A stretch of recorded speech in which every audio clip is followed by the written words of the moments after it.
জি ঈদে মিলাদুন্নবী পালন করি, জন্মদিন উৎসব করি, কিন্তু ওরা আমাদেরকে এইভাবে ধরে যে ওই দিন নবীর মৃত্যু হয়েছে খালি আনন্দ করি কেন? মাশাআল্লাহ।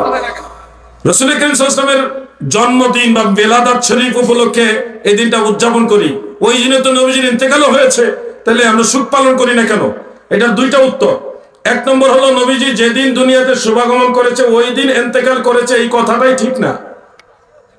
একবার আসাহ মত, মুতামাদ, অধিকতম নির্ভরযোগ্য মত হলো রাসূল সাল্লাল্লাহু আলাইহি ওয়াসাল্লাম রবিউল আউয়ালের 2 তারিখে ইন্তেকাল করেছেন। ইমাম ইবনে হাজার আসকালানী ফাতহুল বারীতে উল্লেখ করেছেন, শিহাবউদ্দিন কাসতালানী মাওয়াহিবুল লাদুনিয়াতে উল্লেখ করেছেন, ইমাম সুহাইলি তার রাউদুল উনফের মধ্যে উল্লেখ করেছেন, আরো বহু কিতাব আছে। রাসূল পাকের ইন্তেকাল শরীফ ওফাত মুবারক হলো রবিউল আউয়াল শরীফের 2 তারিখে, কারণ 12ই রবিউল আউয়ালে নবীজির যেদিন ইন্তেকাল হওয়ার কথা, যেদিনটা ছিল সোমবার, এই 12ই রবিউল আউয়ালে সোমবার হয় না, কোনো হিসাবে হয় না। এটা আমরা চুলচেরা বিশ্লেষণ করে বুখারী মুসলিমের হাদিসের আলোকে দেখেছি, আগের ইমামরা দেখেছে রবিউল আউয়ালের 12 তারিখে সোমবার হয় না, কিন্তু নবীজির ইন্তেকাল সোমবারে হয়েছে, এটার ব্যাপারে সবাই একমত। এজন্য 12ই রবিউল আউয়ালে নবীজির ইন্তেকাল, এই কথা সঠিক নয়, এটা প্রমাণিত নয়, এটা বাস্তবসম্মত নয়, বরং রবিউল আউয়ালের 2 তারিখে নবীজির ইন্তেকাল শরীফ হয়েছে, ওইটা প্রমাণিত এবং নির্ভরযোগ্য। হ্যাঁ, দ্বিতীয় কথা হলো, রাসূল সাল্লাল্লাহু আলাইহি সাল্লামের ইন্তেকাল উপলক্ষে শোক দিবস পালন করি না কেন? এটার উত্তর একেবারেই সহজ। একজন মুসলমান ইন্তেকালের পরে শোক পালন করার সর্বোচ্চ টাইম হলো 3 দিন। 3 দিনের পরে আর কোনোদিন তার জন্য শোক দিবস পালন করা যাবে না।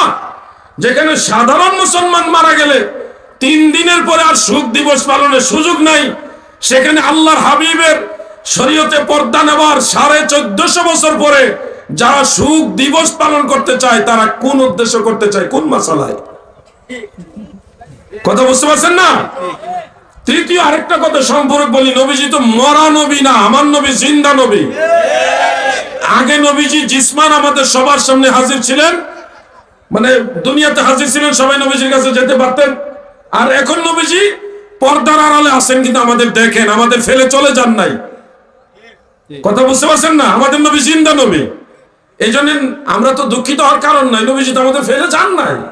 নবীজি এখনো আমাদের দেখেন, আমাদের আমল নামার খোঁজ খবর নেন, আমাদের প্রত্যেকটা কাজের সাক্ষী হচ্ছেন, হাসরের ময়দানে ওই অনুযায়ী সাক্ষী দিবেন। অতএব যারা আনন্দিত না হয়ে কষ্ট পাইতে চান, কষ্ট পাবে তো ইয়াহুদ এবং নাসারারা, যে মুহাম্মদ সাল্লাল্লাহু হারায় আসাতে কষ্ট, যাওয়াতেও তারা মানে একটা নাটকের কষ্ট সাজাবে, কিন্তু আমরা নবীজি পায়া খুশি।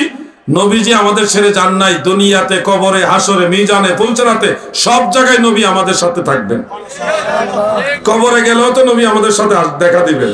মুনকার নকির জিজ্ঞাসা করবে না, মা কুনতা তাকুলু ফি হাযার রাজুল, তখন নবীজি আপনার সামনে থাকবে। আরে নবী গেল কোথায়? নবী তো আছে। নবী গেল কোথায়? নবী তোমার কাছে আছে। তুমি কবরে গিয়ে দেখো নবীজি আছে। তুমি ফুলচরাতের কিনারে যাও, দেখবা নবী দাঁড়ায় রয়েছে। তুমি মিজানের কাছে যাও, ওখানে দেখবা নবী আছে। তুমি হাউজে কাউসারের কাছে যাও, ওখানে নবী আছে। তুমি যেখানে যাইবা ওখানে নবীকে পাইবা। সুবহানাল্লাহ বলে।